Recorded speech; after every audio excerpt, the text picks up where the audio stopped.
É para ele fazer o convite, não é você não? Não, é para ele, eu já estou ao vivo para ele fazer o convite para poder aceitar. Ainda não há ninguém a assistir.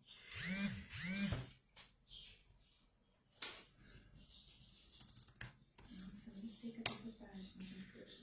É só colocar Manuel Lobato.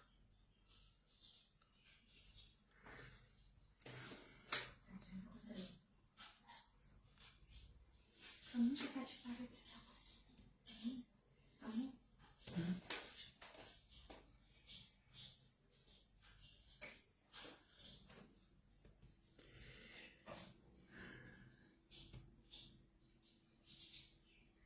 Vamos aguardar a entrada do colega.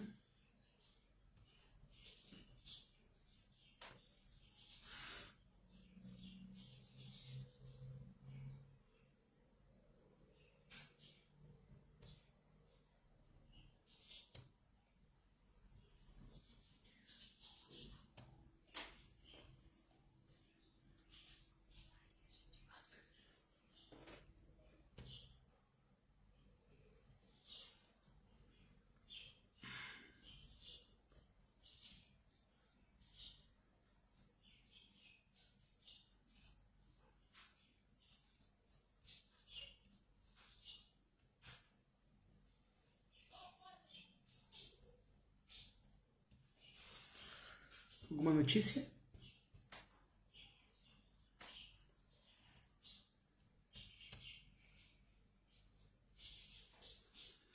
Bom, vamos aguardar o colega enviar o convite para nós podermos começar o nosso debate sobre esse direito comparado entre Angola e Portugal. Na verdade, nosso tema vai ser menos pedagógico, vai ser mais uma troca de ideias. Aqui ele já mandou o convite, então já podemos conversar.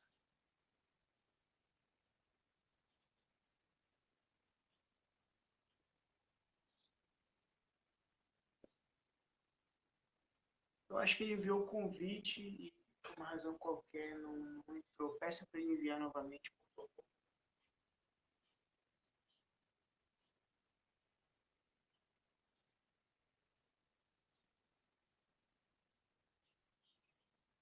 Aqui, adicionar.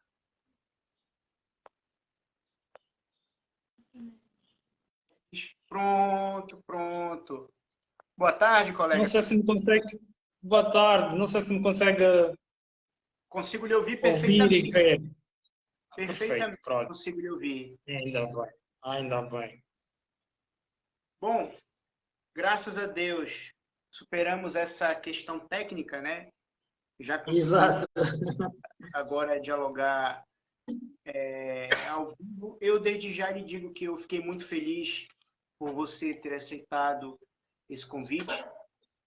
Eu acho que... Acho não, eu tenho total convicção de que, na verdade, as instituições jurídicas, elas são consolidadas através do diálogo, através do debate. E, na minha Exato. opinião, nós vamos ter uma live muito construtiva. E eu espero aprender muito consigo, colega. E eu consigo, naturalmente. Olha, desde já eu vou lhe apresentar. Esse é o doutor Adalberto, advogado do ramo empresarial e criminal de Angola. Um homem que tem douto conhecimento e que foi muito humilde em aceitar este convite para nós conversarmos hoje, nomeadamente sobre direito processual penal, em relação ao Estatuto do Arguido. Portanto, colega, eu havia falado anteriormente, antes de você poder entrar na live, que hoje não vai ser uma live pedagógica. Hoje, na verdade, vai ser uma live mais em relação ao diálogo, vai ser uma live mais direcionada a analisarmos as instituições jurídicas entre Portugal e Angola e vermos se há semelhança, se não há, o que se encaixa melhor ou não no processo penal. Portanto, a nossa live ela vai ter alguns tópicos. Dentre eles será os direitos fundamentais em Angola e Portugal, a fase de inquérito em Angola e Portugal, a fase de julgamento e posteriormente a fase de recursos. É claro que, na verdade, são matérias muito amplas, são matérias muito específicas, que para se ter um conhecimento melhor, é necessário um estudo mais pormenorizado. É por isso que vamos fazer tão somente um aparato geral, para que os nossos ouvintes possam ter uma noção, uma ideia do que é que se tratam, e discutimos aí quais são as semelhanças, quais são as diferenças, o que na prática efetivamente acontece. Portanto, colega, eu gostaria de começar pelo princípio, como tudo na vida. Então, vamos falar sobre os direitos fundamentais do arguido. Portugal é um país, pelo menos a nível formal, democrático. E, portanto, ele consolidou a sua Constituição com base em princípios liberais, iluministas, frutos da Revolução Francesa, que são justamente a questão da presunção de inocência, a questão do contraditório e tudo mais. E, portanto, eu lhe questiono como é que funciona em Angola a questão dos... Eu acredito que o colega saiu, não sei se foi uma falha da internet. Então, colega... Por alguma razão, não sei o que é que se passou, acho que tinha caído, acho. Ok, não há problema. Nesse sentido, vou voltar ao nosso raciocínio. Eu estava a dizer que nós vivemos aqui em Portugal em um regime democrático. E, portanto, a Constituição em favor do arguido consolida alguns princípios, direitos e garantias. Dentre eles, a questão da presunção de inocência, do contraditório, do habeas corpus, no caso de detenção ou prisão ilegal. E eu lhe questiono como é que funciona em Angola, se esses direitos são os mesmos, se não são, se existe ou não o remédio jurídico constitucional do habeas corpus e etc. Perfeitíssimo. Não sei se me consegue ouvir, está travado. Consegue? Pronto. Perfeitamente. Obrigado. Agradecer sobretudo o convite que me foi dirigido e retribuo naturalmente a mesma estima, portanto, e consideração. Deixe-me, portanto, cumprimentar a si, portanto, e a organização toda, aos que nos acompanham, naturalmente, são parte essencial desta conversa. E dizer, portanto, é uma honra e uma grande responsabilidade discutir sobre o Estatuto Processual Penal do Arguido, que é uma matéria, tal como disse há bocado, e eu concordo, uma matéria de capital pertinência a qualquer Estado que se afirme democrático e de direito, cuja estrutura ontológica é a dignidade da... Caiu novamente, acredito que seja a internet. Olha, eu estou toda hora a cair, não sei o que é que está a se passar. Acontece. Todas as vezes que o senhor caiu, eu lhe trago de volta. Eu entro logo, pronto, exato. Entra logo, não se preocupe.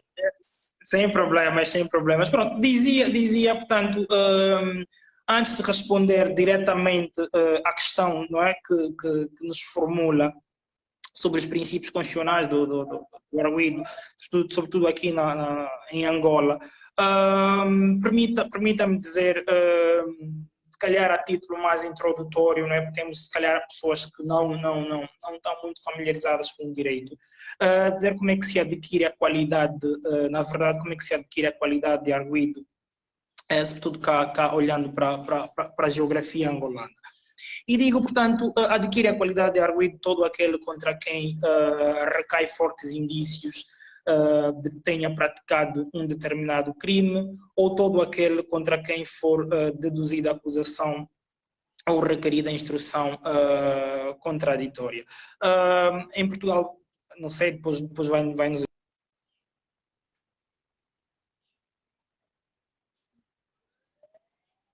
O colega caiu, mas comprometido. Pronto. De volta.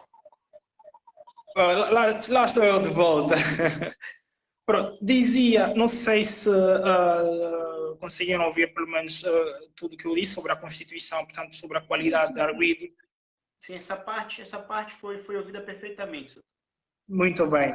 E depois dizer é uma questão que às vezes coloca muito, portanto, quem é que tem, de certa forma, a competência de impor-nos ou impor a alguém.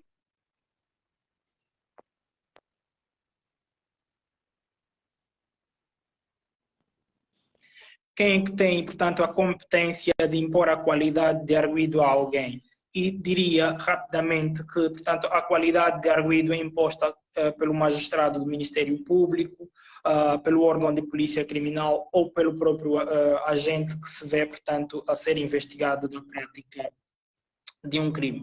Olhando diretamente para os princípios constitucionais respeitantes ao processo penal, devo dizer que a Constituição da República de Angola dispõe um conjunto mais ou menos alargado de regras e princípios sobre o arguido. E destaquemos... Caiu novamente, vamos trazê-lo de volta. Pronto, e destaquemos alguns princípios que a Constituição da República de Angola reconhece, portanto, aos arguidos. E desde logo aquele que vem logo, salta-nos logo à vista, que é o princípio do contraditório, que nos ensina que ao arguido deve ser reconhecido sempre o direito de apresentar a sua versão sobre os factos que lhe estão a ser imputados antes de qualquer juízo decisório. Aqui deixe-me só sublinhar um detalhe, que, portanto, sabemos que esse princípio do contraditório tem maior expressão num processo de tipo acusatório, diferentemente de um processo de tipo inquisitório, onde a expressão do princípio do contraditório é reduzida ou quase nula. E por que é que eu chamo este detalhe? Porque se virmos a Constituição da República Portuguesa, por exemplo, consagra, salvo erro, no seu artigo 32, acho que é o número 5, o número 4, que o processo criminal, portanto, português, portanto, tem uma estrutura acusatória, ou seja, é uma matéria que, do ponto de vista constitucional, o legislador constitucional português teve a preocupação de consagrar isso na própria Constituição. Nós cá, a Constituição da República de Angola não tem uma norma semelhante, não tem uma norma, não é, que diga-nos qual é a forma, portanto, qual é o tipo de processo, o nosso processo, portanto, se é inquisitório ou acusatório. E, claro, levanta-se naturalmente a discussão sobre isso. E claro, não é? Não podemos ficar pelas normas, podemos fazer uma interpretação mais sistémica e da leitura conjugada de vários artigos da Constituição de Angola, percebe-se que, particularmente o artigo 67 da Constituição da República de Angola, ele consagra um conteúdo que vai ao encontro, portanto, que vai ao encontro de um processo penal de estrutura acusatória, onde, portanto, a ser essa interpretação verdadeira, estamos em condições de dizer que, portanto, entre nós, o arguido hoje, não é, à luz da Constituição da República de Angola, é visto como um verdadeiro sujeito processual, portanto, alguém que tem uma participação constitutiva na declaração do direito ao caso concreto, portanto, ele determina o curso normal do processo. Não é um mero objeto que limita-se apenas a ouvir e a obedecer as obrigações que a ele se impõem. Ainda na senda dos princípios constitucionais reservados ao arguido, destacamos o princípio da não autoincriminação, consagrado no artigo 67 da Constituição da República de Angola, que nos diz que o arguido tem direito a ficar calado e a não prestar declarações, bem como o direito de não fazer manifestações.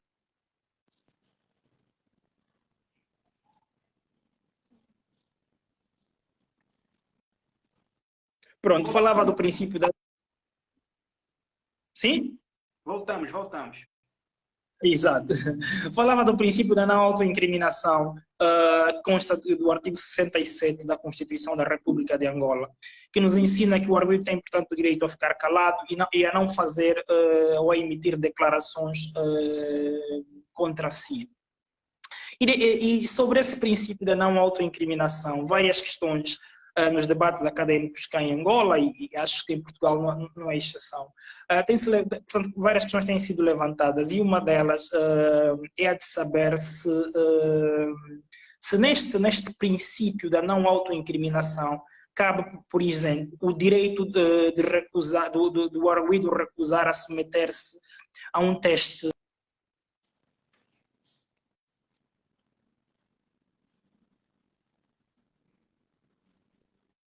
Pronto, questionava ao abrigo do princípio da não autoincriminação, não é? Saber se neste princípio caberá o direito do arguido a recusar-se, a submeter-se, portanto, a um teste de DNA.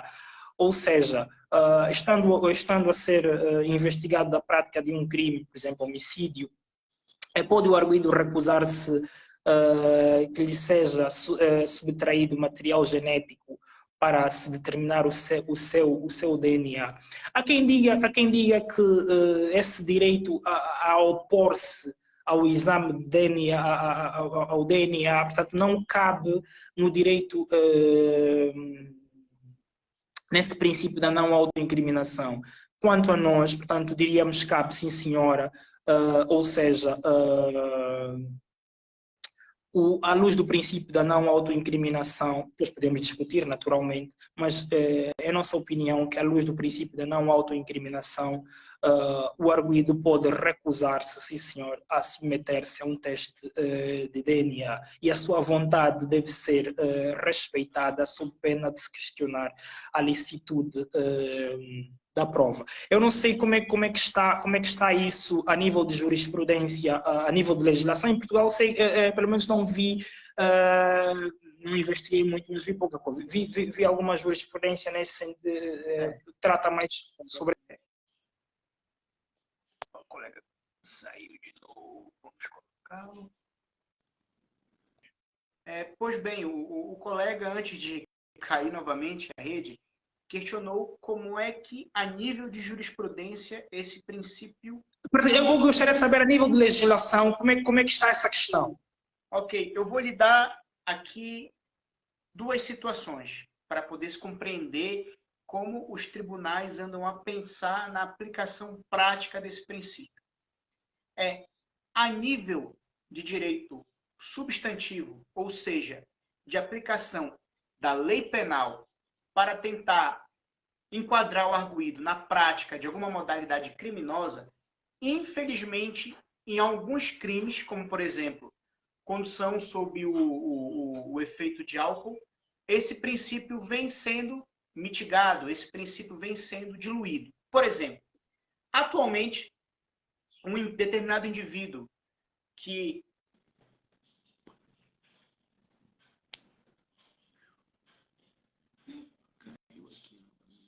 Vamos lá, colega. Pois bem, atualmente, se um determinado indivíduo for detido em flagrante delito pelo crime de condução sob efeito de álcool e ele se recusar a fazer o teste para medir a dosagem do álcool, além do crime em questão, ele ainda incorre no crime de desobediência.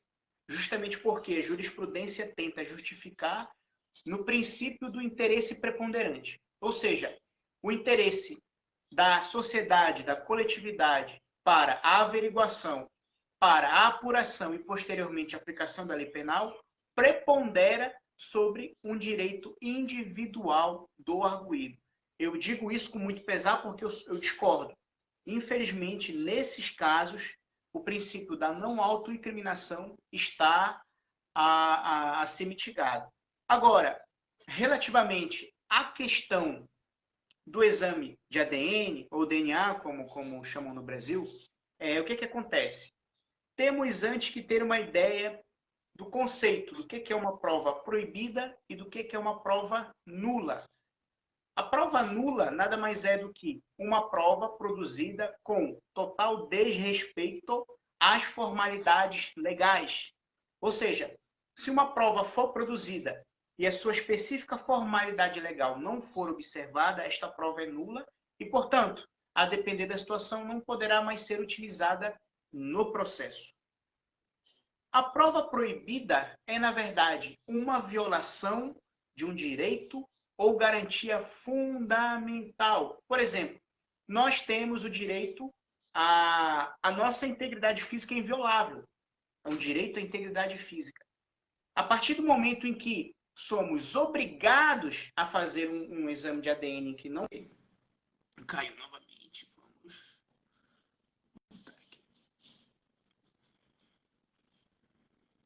Pois bem, colega, a partir do momento em que somos obrigados a nos submeter a um determinado exame, como, por exemplo, o de ADN, e não queremos, o nosso direito à inviolabilidade física e o nosso direito à não autoincriminação está a ser violado. E, portanto, trata-se, à luz da atual doutrina e jurisprudência dominante, de uma prova totalmente proibida. E pelo princípio da causalidade, sendo essa prova proibida, se esta prova for fonte geradora de outras provas, as outras, por via de consequência, também são nulas. E, portanto, lhe digo que, infelizmente, essa questão do princípio da não autoincriminação em Portugal está a ser muito relativa, porque não há ainda um entendimento consolidado. Ora, se no teste do álcool sou obrigado a fazer, e no... Opa! Caiu novamente.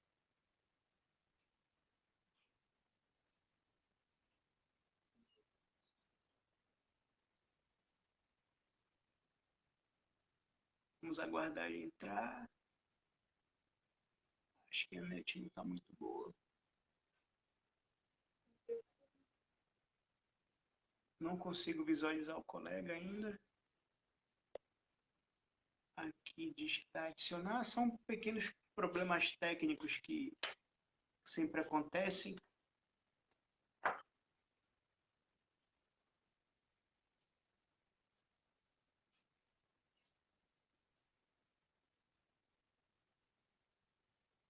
Felizmente a internet também ainda não é perfeita. Mas vamos aguardar o colega retornar para poder prosseguir o debate. Ele aqui desapareceu. Pois bem, enquanto ele não vem, enquanto ele não retorna, eu vou tentar esclarecer aqui essa questão da...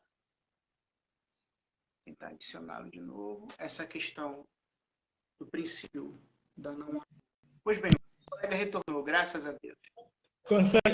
Peço desculpas, mas... Vou fazer uma promessa para Fátima para não cair mais essa rede aqui.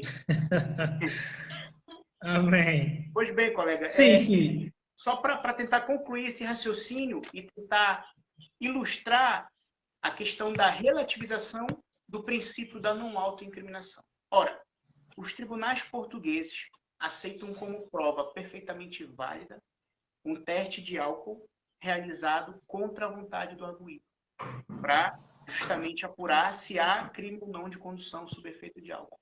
Entretanto, os tribunais portugueses, ainda bem, não aceitam uma prova sob violação do princípio da não autoincriminação de um exame de ADN feito contra a vontade do arguido. Ainda bem que nesse quesito ainda não chegou a mitigação. Entretanto, trata-se de um entendimento, na minha modesta opinião, totalmente antagônico, contraditório, porque se em determinada situação eu não aceito, eu não devo aceitar na outra.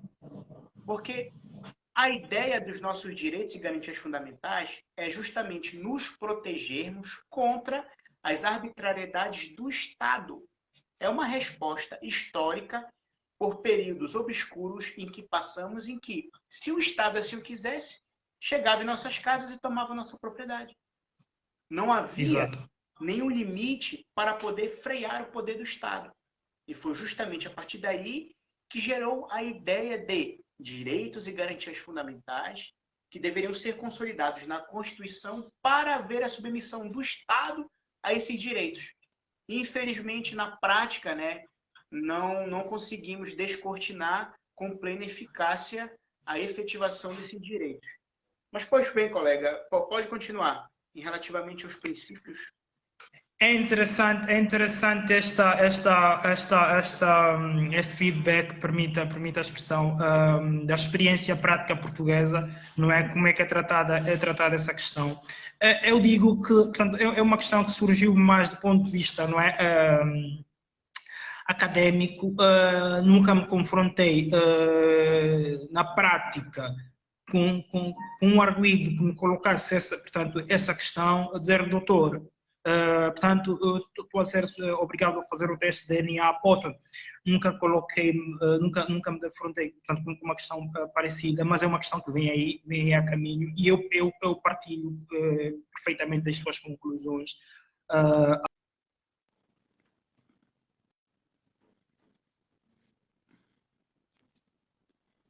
O colega caiu novamente, felizmente. Vamos ver se ele retorna. A rede realmente está mal. Está mal lá em Angola. Vamos ver se ele retorna. Não consigo visualizar o ícone para convidá-lo novamente.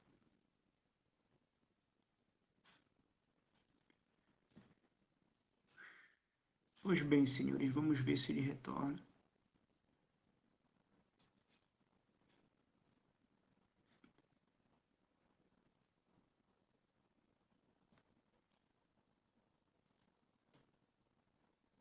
Aqui não volta a aparecer o ícone dele.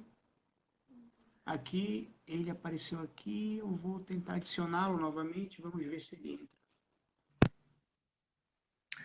Troquei de internet a ver se resulta, vamos ver. Pois bem, não se preocupe, colega. Vamos lá. Pronto, dizia, portanto, estava a partilhar, portanto, a comungar das suas conclusões. É uma questão que eu particularmente faz-me alguma confusão, e há um detalhe que eu gostaria de sublinhar, e já foi aqui, já foi bem dito, que, portanto, a questão, e para que as pessoas percebam, portanto, o problema aqui não está em fazer ou não o teste do DNA, portanto, está em perceber, portanto, em respeitar, portanto, a autodeterminação do arguido, portanto, que não podemos conceber, num Estado que se quer de direito, não se pode conceber, portanto, testes arbitrários sob pena, portanto, como se disse aqui, depois a prova ser proibida. Depois, ainda dentro dos direitos, eu não sei se posso falar já especificamente. Fique à vontade, fique à vontade. Estou à vontade, não é? Pronto. Deixe-me só aqui olhar agora diretamente para aquilo que não é, é o estatuto jurídico-processual do arguido, de uma perspectiva mais microscópica. Estamos a falar do ponto de vista constitucional, se calhar agora olhar exatamente para a legislação processual, como é que se efetiva esse estatuto. Dizia há bocado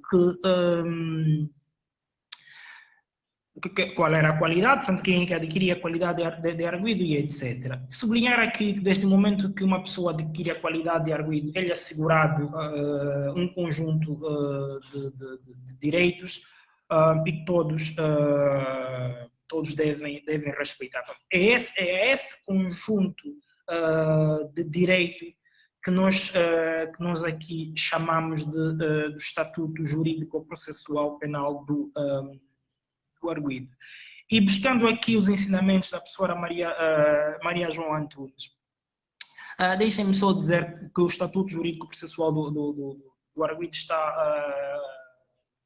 conformado em 3 vetores principais, tal como, aliás, foi essa questão logo no início. Portanto, em 3 vetores principais, que são, portanto, o direito de defesa, o princípio da presunção de inocência até o trânsito em julgado da sentença de condenação e, por fim, o princípio do respeito pela decisão de vontade do arguido. Portanto, são esses três vetores que conformam o estatuto processual do arguido. E a questão que se coloca a seguir é, então, são estes três vetores, qual é o sentido e o alcance de cada um destes vetores? Qual é o alcance, por exemplo, do direito de defesa? Dentro do direito, e respondemos aqui apressadamente, dentro do direito de defesa encontramos todos os direitos que são reconhecidos aos arguidos em cumprimento do princípio do contraditório e estes direitos são nomeadamente aqueles que são consagrados na legislação angolana. Dentre estes direitos que conformam, portanto, o direito de defesa, encontramos o direito de escolher defensor ou pedir ao magistrado competente que lhe nomeie. Deixe-me só fazer aqui um parêntese rápido, que é muito interessante este primeiro direito de escolher o defensor. Este acho que já é por sabido. Mas a segunda parte é o direito de pedir ao magistrado competente que lhe nomeie. É interessante porque vem garantir ao arguido, sobretudo aqueles arguidos com poucos meios financeiros, portanto, se não tiverem um advogado, pode ir ao tribunal, pedir ao juiz que lhe nomeie um advogado, portanto, um defensor oficioso, claro, deverá desenvolver toda a técnica necessária para a boa defesa naturalmente. O facto de ser defensor oficioso não significa que vai trabalhar menos. Depois, outro direito, portanto, direito de ser assistido pelo seu defensor em todos os atos processuais. Depois ainda destaca-se o direito de não ver o direito de defesa restringido, mesmo em situações de grande perturbação democrática, originada por guerra, calamidade, golpe de Estado, alturas em que, como sabemos, não é? Muitos direitos fundamentais são restringidos. Aliás, basta pensarmos no momento sanitário que o mundo, não é? que o mundo atravessa, onde vemos vários direitos, como a liberdade de circulação, a liberdade religiosa, a liberdade de reunião, portanto, direitos todos cada vez mais restringidos, mas há um direito que não pode, em momento algum, ser restringido, portanto, que é o direito de defesa. Depois, ainda continuando os direitos, destacamos também o direito de estar presente em todos os atos processuais que diretamente lhe discernem respeito, o direito de ser ouvido pelo magistrado competente quando este tenha de tomar decisão que pessoalmente o possa afetar. Destacamos ainda o direito de intervir oferecendo provas e requerendo diligências probatórias nesse sentido, o direito de ser informado dos factos que lhe são imputados antes de prestar declarações perante qualquer entidade. Destacamos ainda o direito de ser informado dos seus direitos. É muito interessante que o arguido lhe seja informado. Não basta dizer, olha, o senhor está detido porque cometeu a infração X, não. É necessário que se lhe diga, portanto, quais são os direitos que lhe assistem. Destacamos ainda o direito de não ser condenado por factos que alterem substancialmente os descritos no despacho de acusação ou de pronúncia. Destacamos ainda o direito de requerer a abertura da instrução contraditória, o direito de se opor à desistência da queixa ou da acusação. Abrir mais um parênteses aqui, que nós conhecemos e estamos habituados com a ideia de que nos crimes particulares, por exemplo, não é? O ofendido de altura pode desistir da queixa. É verdade, é um direito que assiste o ofendido. Mas o arguido também tem o direito de opor-se a essa desistência, nos casos particularmente que, quando ele quiser provar a sua inocência em julgamento. E ainda na senda dos direitos, para não nos alongarmos aqui muito, direito, portanto, de impugnar as decisões que lhe forem desfavoráveis. É um direito que ninguém pode retirar naturalmente ao arguido.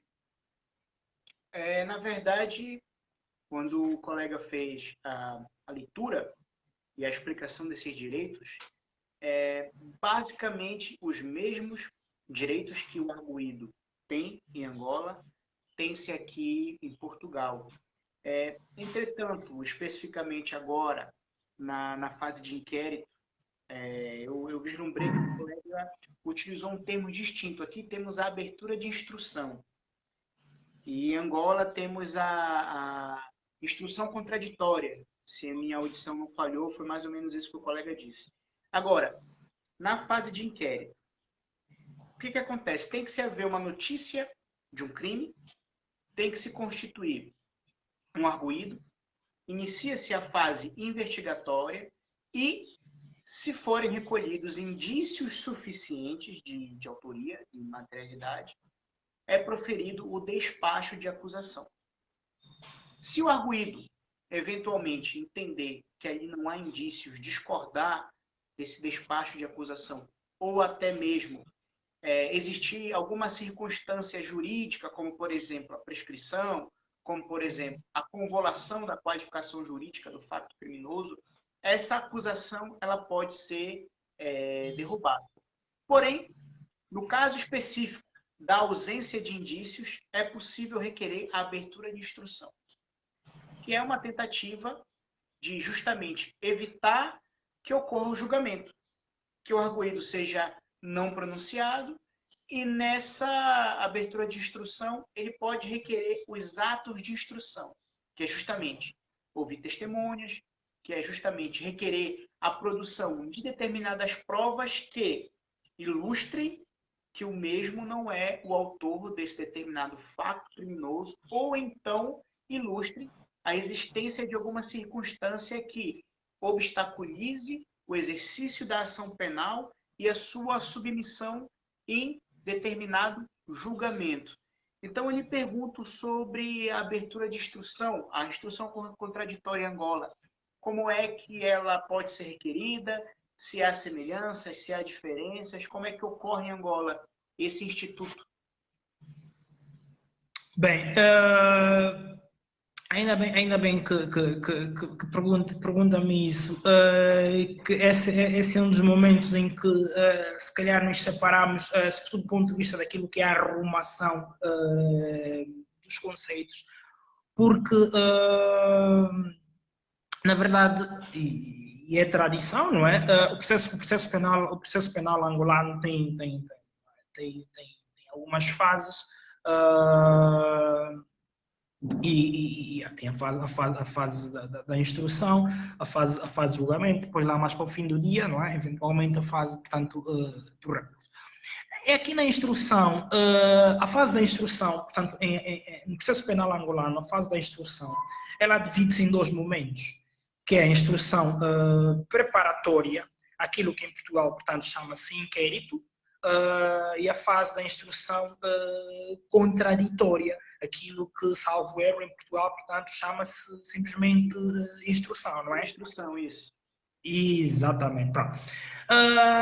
E a fase da instrução preparatória, não é? E tal como disse há um bocado e bem, a fase de investigação e recolha de provas é também conhecida como a fase da formação do corpo do delito. E esta fase, portanto, abre-se com a notícia do crime, não é? Nos crimes, estamos a falar dos crimes públicos, né? A notícia, depois o Ministério Público diligencia, portanto, a abertura da instrução. Para os crimes particulares, não é? Ali é necessário que o ofendido apresente a queixa e etc. Depois, agora sim, temos a fase da instrução contraditória, que é uma fase facultativa. Eu não sei...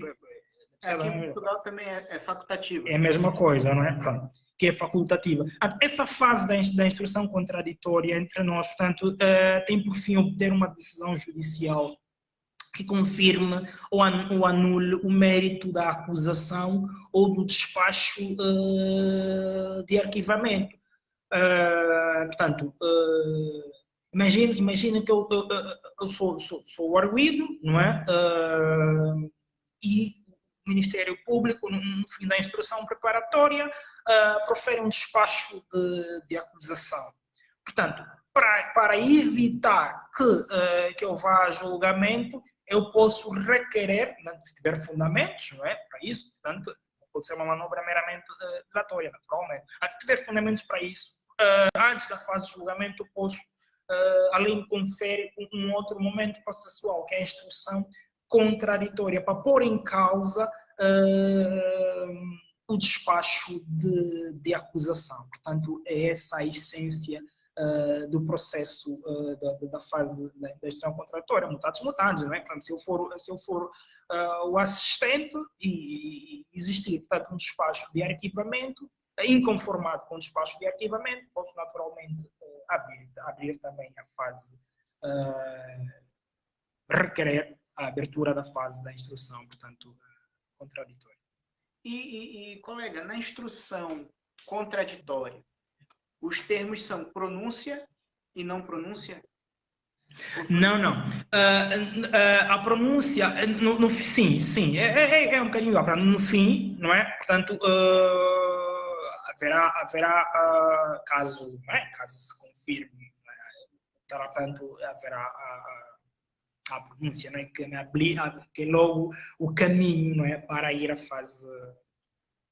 Acho que em Portugal é a mesma coisa, não? É a mesma coisa. Aqui em Portugal, quando o arguido, e inclusive à luz até mesmo do contraditório, é uma falha que eu vislumbro no sistema, quando o arguido ele é pronunciado pelos factos descritos na acusação, pelo juiz de instrução, ele não tem hipótese de recorrer dessa decisão. E, portanto, ele vai para julgamento. O que, no meu ver, é uma falha no sistema e, sobretudo, uma manifesta transgressão ao princípio do contraditório, porque é uma decisão realizada por um juiz de primeiro grau que ia ser confirmada ou não por juízes superiores. E o que não é feito. E muitas das vezes, o arguido, imagine, é submetido à fase de inquérito, é acusado, requer abertura de instrução com o intuito de não ser pronunciado e coibir um eventual julgamento, uma submissão a julgamento. Na fase de instrução, ele é pronunciado, vai para a fase de julgamento e ele é absolvido. Ora, o que nós temos que ter em mente é que o processo penal por si só já é um castigo. Já é um castigo alguém ser arguido em um processo penal. Alguém deitar no travesseiro e imaginar que há a possibilidade de sofrer uma sanção penal, um castigo do Estado, e ter o seu bem jurídico mais precioso, que é a liberdade segregada. E assim, ele não ter a possibilidade de reaver essa decisão no âmbito da instrução em tribunal superior. E muitas das vezes, quando ocorrem todas essas fases, o arguido é pronunciado, vai para julgamento e é absolvido.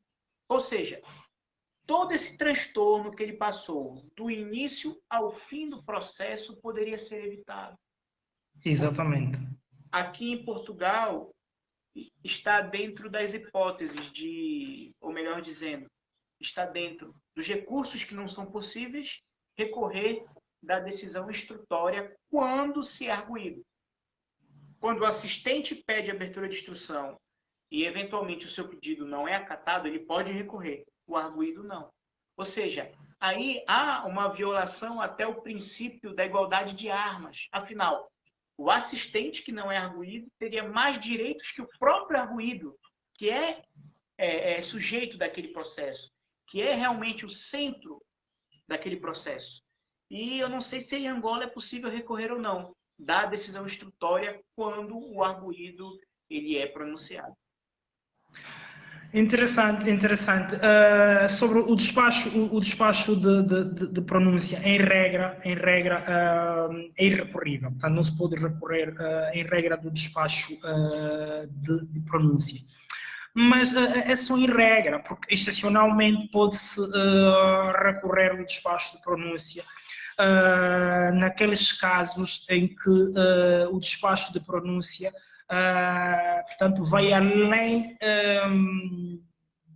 da medida decretada na acusação, não é? Portanto, nesses casos em que temos um despacho de pronúncia a consagrar ou a ditar uma medida de coação, por exemplo, diferente daquela que vem na acusação, no despacho da acusação, ali sim é recorrível. Mas fora dessa situação, portanto, o despacho de pronúncia é irrecorrível.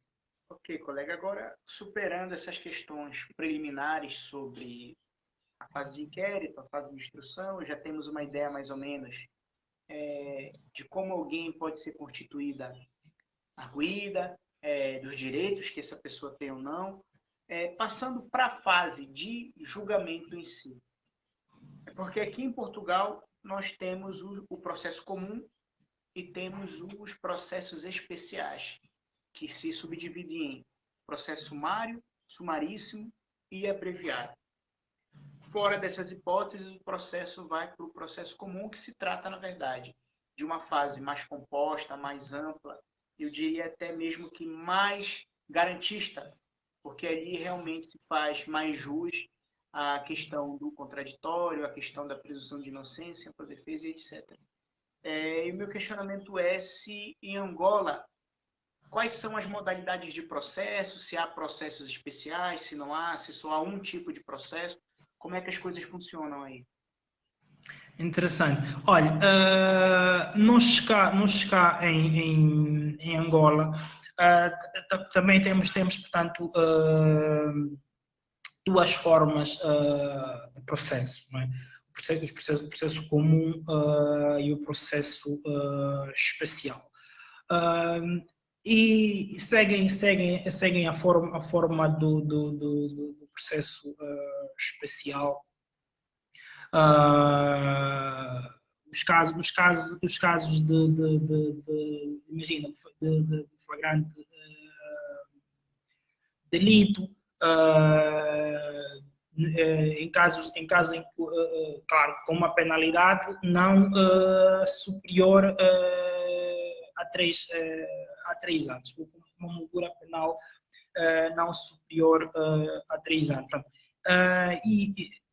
seguem, portanto, aqueles casos em que a moldura penal, não é, daquele concreto crime, portanto, está além dos 5 anos, esse é reportado para o processo comum.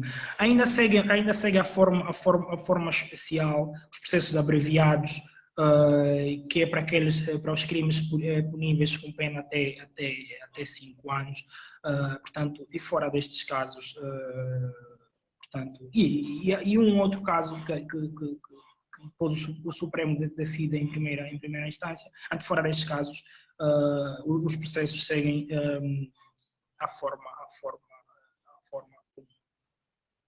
E no âmbito da forma comum, resumidamente, como é que ocorre essa tramitação processual até o juiz proferir a sentença? Olha, normalmente temos num processo comum, não é? Temos o início, não é? Que estamos a falar da fase de julgamento, naturalmente. Temos o início, que é, portanto, marca o início da fase de julgamento, portanto, a pronúncia, não é? Portanto, a pronúncia, portanto, ali começa, portanto, do ponto de vista das fases, ali começa a fase do julgamento. Portanto, és notificado para a audiência, não é? És notificado para a audiência de discussão em julgamento. Corre a audiência, depois há audiências que se demoram um bocadinho mais, outras demoram um bocadinho menos, a depender da complexidade técnica da factualidade, não é? Da factualidade típica.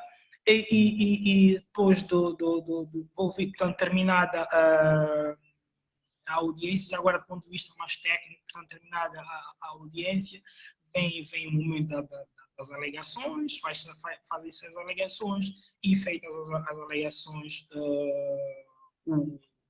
o juiz, portanto, estará em altura para decidir ou para dizer o direito penal substantivo, é o caso concreto. E as alegações são feitas oralmente ou por escrito? As alegações são feitas oralmente. São feitas oralmente. Há juízes, e já do ponto de vista mais prático, há juízes que pedem depois da alegação que, não é, se submetas as mesmas em tribunal. Mas normalmente as alegações são feitas oralmente. Aliás, na audiência globalmente considerada vigora o princípio da oralidade. Portanto, todos os atos processuais, na audiência, a generalidade dos atos processuais são desenvolvidos oralmente.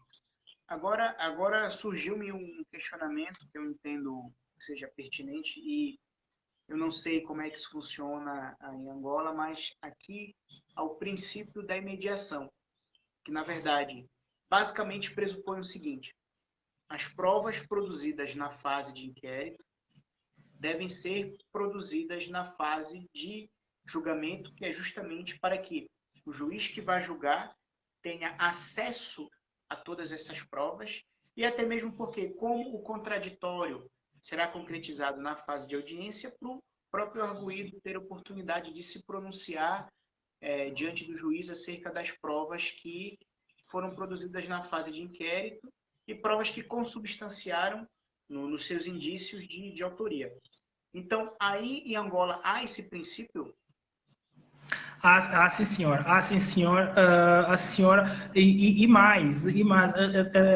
Agora que fala nisso, portanto,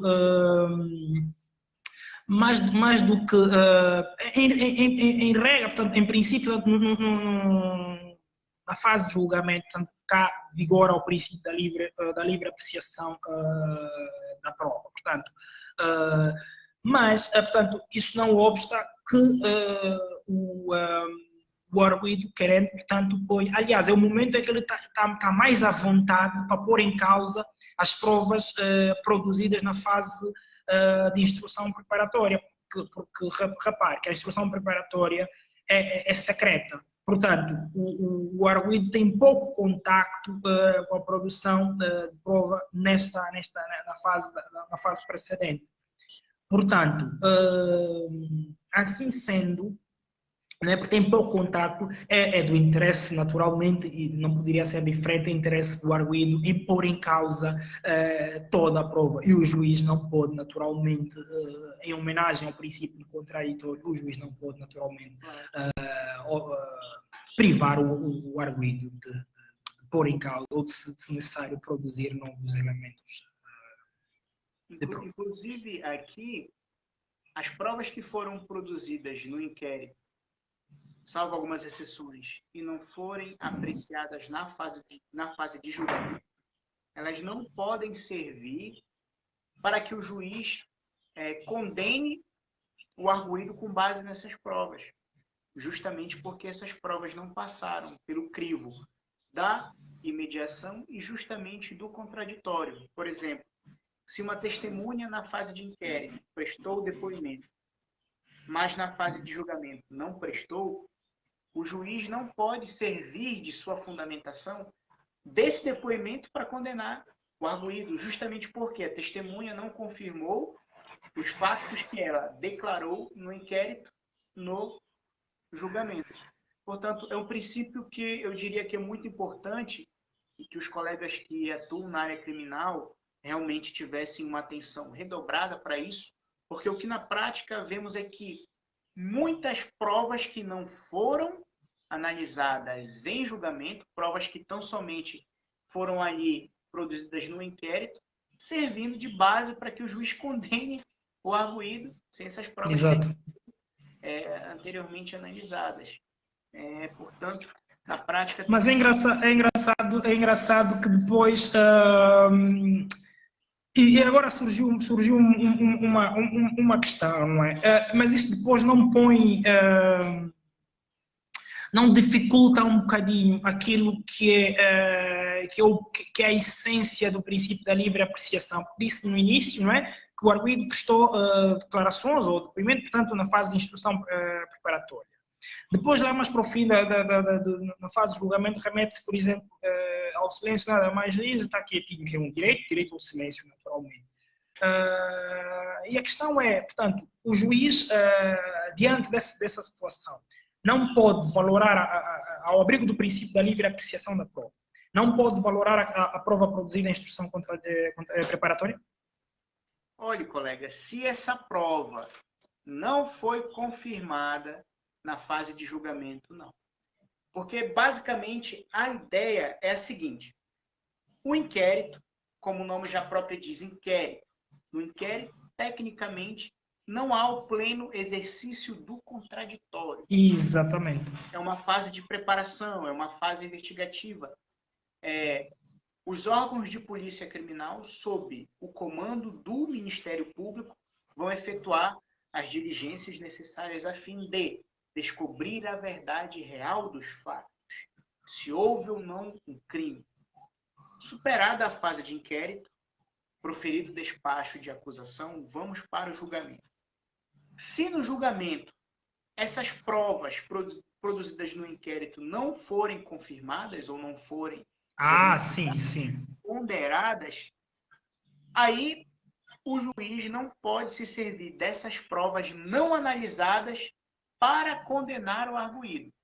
Percebi. Ou absolvê-lo, pode acontecer. Ou seja, o ideal é, determinada prova foi produzida no inquérito, a título de exemplo, oitiva de uma testemunha. O Ministério profere acusação e arrola essa testemunha para depor em julgamento. Essa testemunha confirma integralmente os fatos que informou na fase de inquérito. Portanto, é uma prova plenamente apta para o juiz se basear na sua livre convicção e condenar ou absolver o arguido. Agora, se essa testemunha foi ouvida na fase de inquérito e não foi ouvida na fase de julgamento, esse depoimento no inquérito não pode servir. O juiz não pode consubstanciar a sua fundamentação com alicerce nesta prova. E, portanto, se assim o fizer, na minha opinião, é uma prova nula. A própria decisão por si já fica eivada de nulidade e, portanto, há mais chances de reverter isso no Tribunal da Relação, que é o nosso tribunal aqui de segunda instância.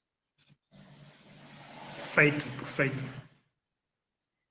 Agora, doutor, já conversamos sobre o julgamento, o nosso último tópico, e depois, se alguém quiser... Antes de passar para o último tópico, vi aqui uma questão de alguém que nos pergunta se na fase de produção de prova, das provas, o advogado do arguido não tem acesso da produção da mesma. Acho que é essa a pergunta.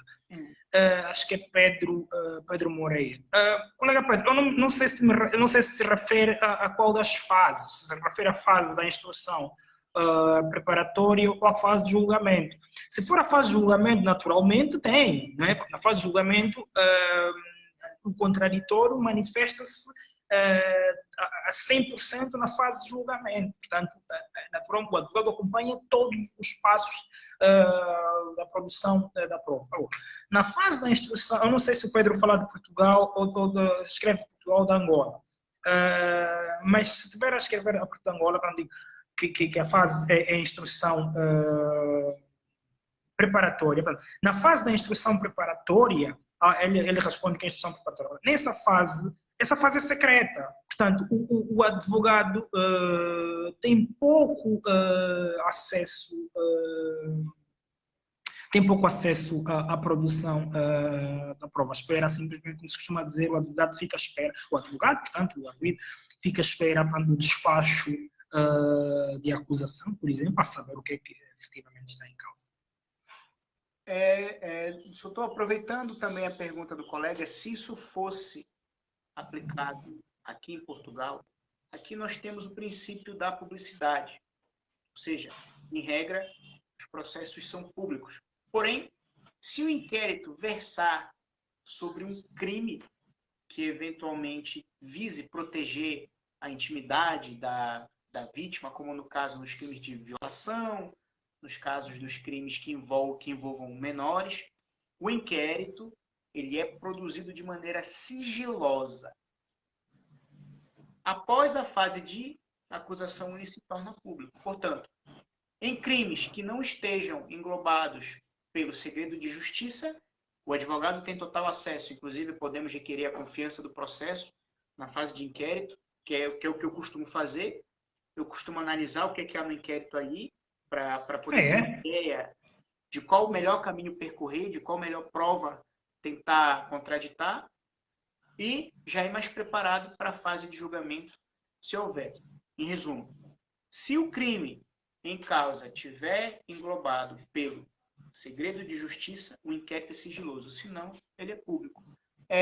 Olha, é interessante esse detalhe que traz aqui, que mais uma vez solta aqui uma diferença. Se percebi, portanto, vocês ali, portanto, dividem a instrução, o inquérito, portanto, é secreto relativamente a alguns crimes. Para os outros, já vigora o princípio da publicidade. Interessante, por exemplo, olhando para aquilo que é a estrutura normativa angolana, um inquérito todo ele globalmente considerado é secreto. Não é? É secreto, portanto, podes, no momento da audição do arguido, do sujeito, podes ouvir o que é que está em causa, não é? Podes ouvir mais ou menos o que está em causa agora. Consultar o processo, portanto, pedir a confiança do processo, levá-lo ao escritório e ver qual é interessante. Acho que já agora, acho que da Iure Condendo seria uma solução que era interessante que se aplicasse também cá. É interessante. Até porque eu sempre digo que o processo penal é como se fosse uma árvore. O tronco dessa árvore é o inquérito, ou seja, exato. Ali está a base de tudo. A base para se futuramente condenar ou absolver. Exatamente. Nós necessitamos de analisar o que há ali no inquérito, até mesmo para tentar desmontar ali uma futura acusação. Porque muitas das vezes nós não temos acesso ao processo e infelizmente, uma realidade que nós vivemos, alguns membros do Ministério Público, de órgãos de polícia criminal, fazem as coisas de maneira muito displicente ou até mesmo com o intuito de prejudicar o arguido. E ali na fase de inquérito produzem algumas provas que efetivamente parece até conto da Disney. Exato. Mas temos aqui um questionamento da senhora Olide Jesus. Boa tarde, eu sou a Olide Jesus. Disse alguma coisa sobre nos proteger contra a arbitrariedade dos estados. Gostaria que você voltasse a falar, não percebi. Olá, senhora Olide Jesus. O que acontece é o seguinte, o que eu disse logo no início do nosso debate foi que os direitos fundamentais, eles nada mais são do que uma proteção que nós temos contra abusos do Estado. Ou seja, se nós temos o direito de nos defender de determinado processo, se nós temos o direito de sermos presumidos inocentes, nós não podemos receber nenhuma condenação antecipada. É uma proteção que nós temos, entendeu? Então, se hoje nós temos direitos e garantias fundamentais, o Estado não pode transgredi-los e assim nos prejudicar. Então, se a senhora tiver mais alguma dúvida, algum questionamento, fique à vontade. Temos aqui Solange Portugal, meu sobrinho, um abraço para minha tia, para toda a minha família. Espero que estejam bem e fiquem com Deus. Doutor André Ferreira, boa tarde, doutor Manuel. Boa tarde, doutor. Se tiver algum questionamento também, fique à vontade. Agora, vamos para o nosso último tópico. Depois, se eventualmente alguém quiser fazer algum questionamento, também Exato. esteja à vontade. Vamos para a fase de recursos. Proferida a sentença. Supondo que a sentença seja de condenação, porque estamos aqui a falar sobre o viés da defesa. Exatamente. É possível recorrer através do recurso ordinário. É um recurso com efeito suspensivo, temos 30 dias para recorrer, e esse recurso ele vai para o Tribunal da Relação para ser julgado. É um recurso que engloba tanto a matéria de fato quanto a matéria de direito. Portanto, como é que funciona esse recurso da decisão condenatória em Angola? Se tem efeito suspensivo, qual o prazo, aonde tramita? Interessante. Olha, sobre a questão do recurso, e tal como eu disse bem, portanto, é também uma garantia de defesa do arguido. E aqui em sede de recurso, a história não é muito diferente. Mas deixa-me só sublinhar aqui algumas. Não vou estar agora. Deixa-me sublinhar aqui alguma coisa que é. Depois da decisão proferida em primeira instância, naturalmente o arguido assiste o direito de recorrer.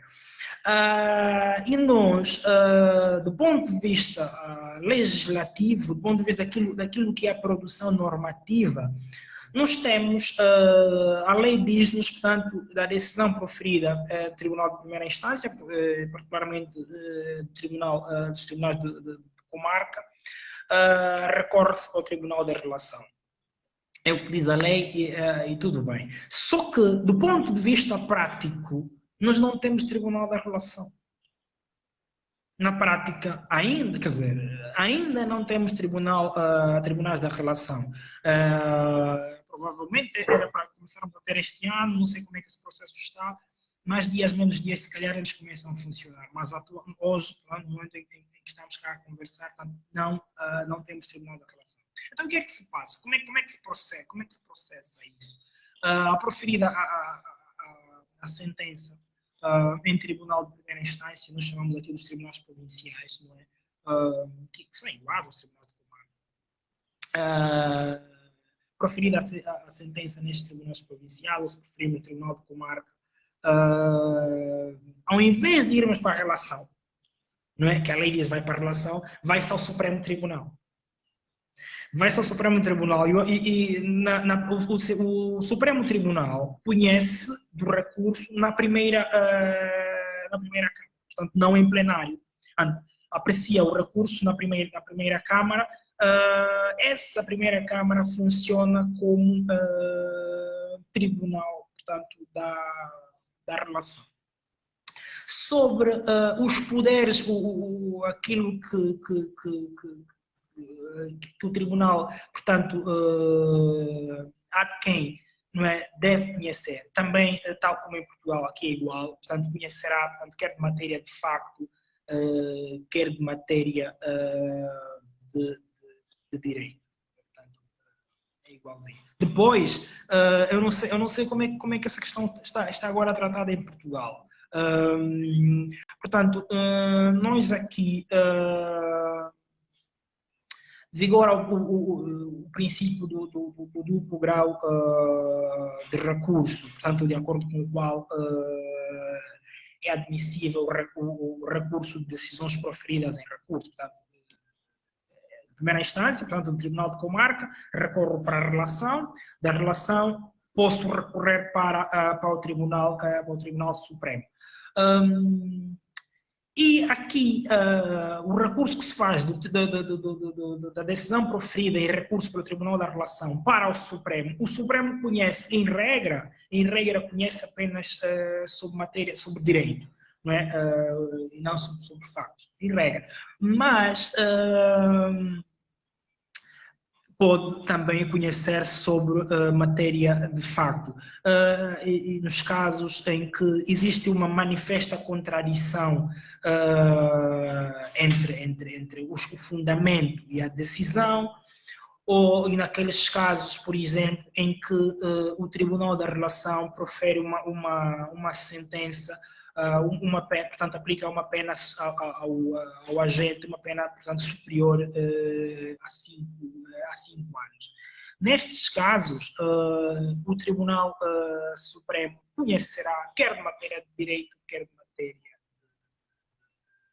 de facto.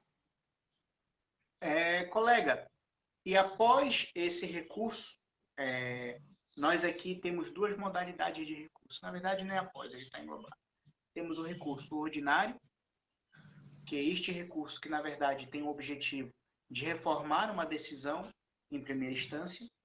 E temos os recursos extraordinários, que são divididos em recurso para o Supremo Tribunal de Justiça, que é ou recurso de fixação de jurisprudência ou o recurso de revisão. O recurso de fixação de jurisprudência é quando o tribunal ACO, ou seja, o Tribunal da Relação, proferiu uma decisão que conflita com a jurisprudência dominante no STJ, por exemplo.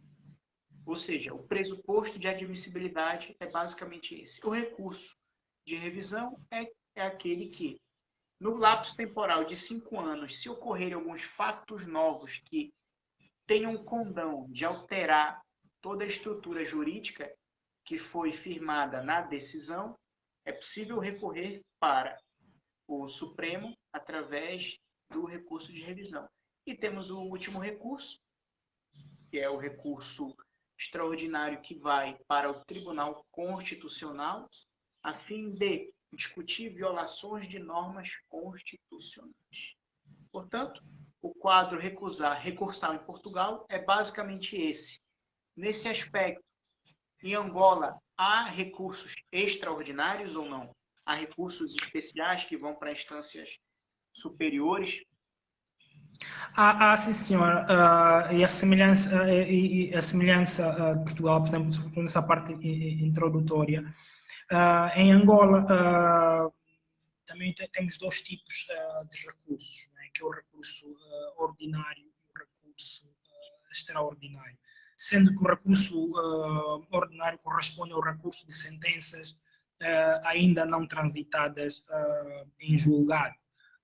Já o recurso extraordinário é sobre sentenças já transitadas em julgado. E dizer ainda que os recursos ordinários são da competência do Tribunal da Relação, tal como disse há bocado, que conheço de matéria de facto e de matéria de direito. Já os recursos extraordinários são da competência, vão para o Supremo Tribunal.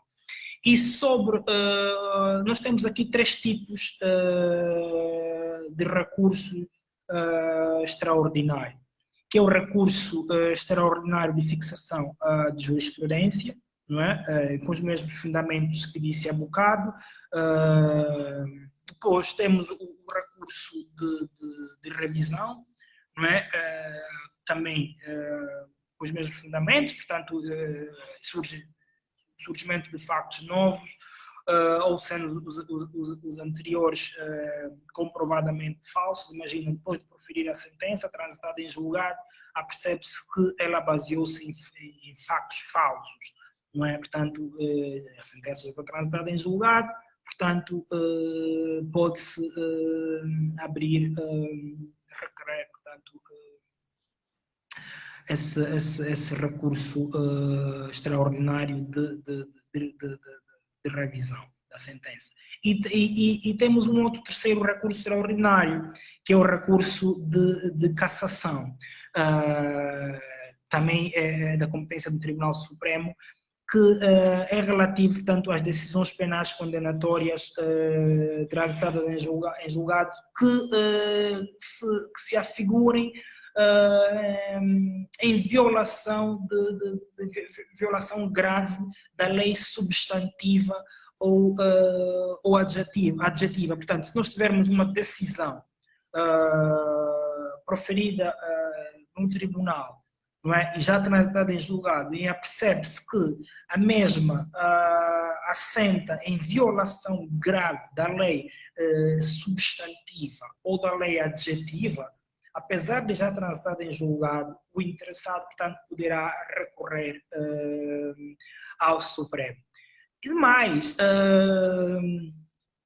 e agora que falou do Tribunal Constitucional, aqui em Angola também pode-se recorrer para o Tribunal Constitucional, mas para isso é necessário que estejamos diante de matérias de ordem constitucional. Portanto, se estivermos diante de suas matérias de ordem constitucionais invocadas na discussão, não é?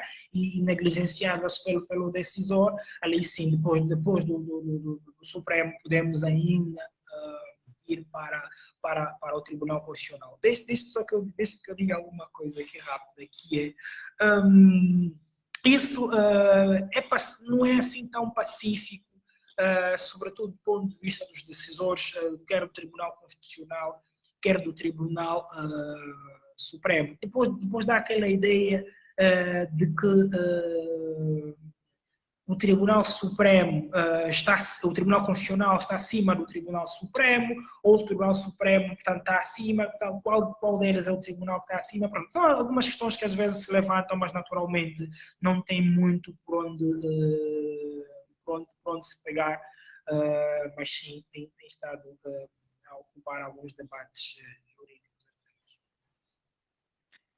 Colega, eu não sei se o recurso pro constitucional em Angola, para ele poder ser interposto no constitucional, torna-se necessário antes a apreciação no Supremo e a apreciação na relação, porque aqui em Portugal, desde que haja matéria de natureza constitucional invocada, é possível, por exemplo, após uma sentença condenatória, o arguido recorre para o Tribunal da Relação e a relação profere um acórdão que esteja em plena desconformidade ou que viole alguma norma constitucional, é possível ir direto para o Tribunal Constitucional.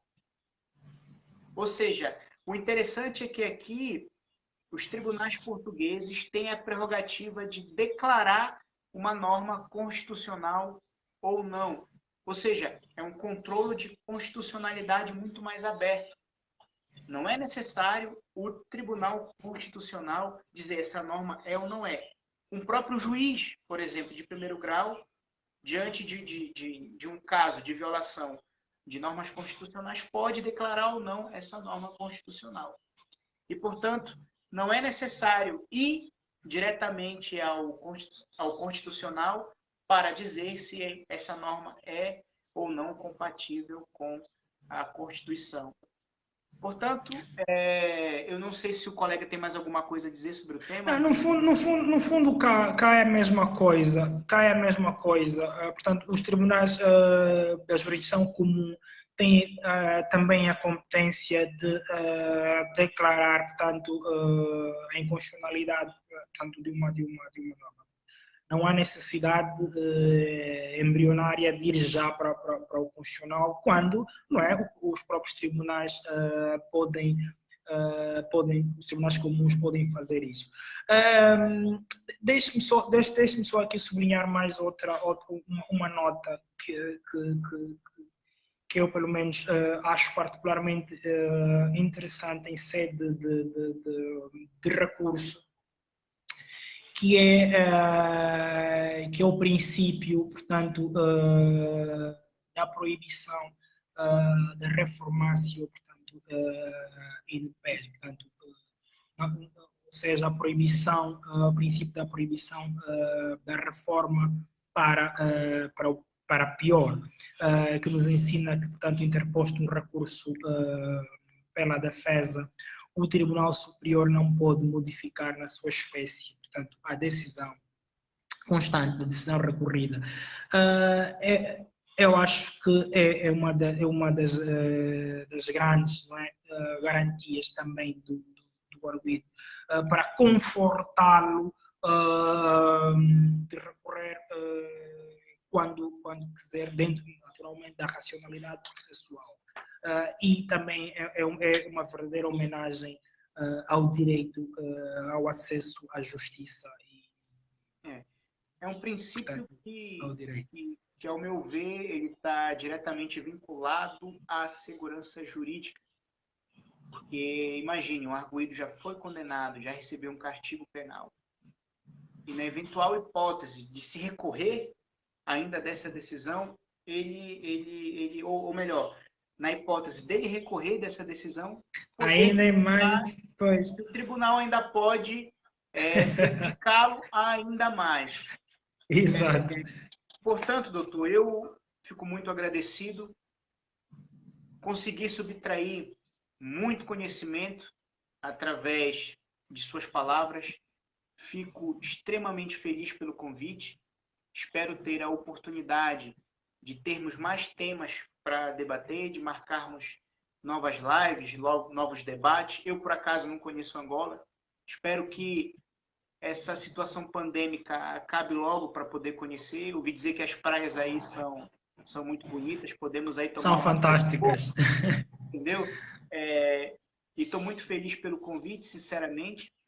Espero ter uma outra oportunidade. E agradeço a Deus também por esse momento. Na verdade, a Bíblia diz que não cai uma folha de uma árvore sem a permissão dele. Agradeço também a produção dessa live toda, que não foi minha, é claro. Foi da minha esposa Araneri, que está vendo. Provavelmente vai me chamar a atenção depois, né? Que acabei de falar aqui. Mas, enfim. Então, colega, é isso. Fico muito feliz, muito obrigado pela sua participação. Peço desculpas se eventualmente disse alguma coisa inconciliável com o direito. Desde já, muito grato. Que Deus lhe abençoe e espero o senhor para uma próxima. E gostaria de também mandar um abraço para toda a minha família. Muito obrigado, igualmente. Eu agradeço na igual proporção e espero naturalmente que, que mais atividades como estas surjam, sem prejuízo de termos um dia uma conferência presencial depois disso tudo Claro. acabar. Claro. Obrigado, colega. Então eu vou concluir aqui a live com a sua autorização. Vou partilhá-la no meu Instagram e no meu canal do YouTube também. Temos aqui a questão da proteção de dados, né? Tem a sua imagem, eu preciso da sua autorização. Exato.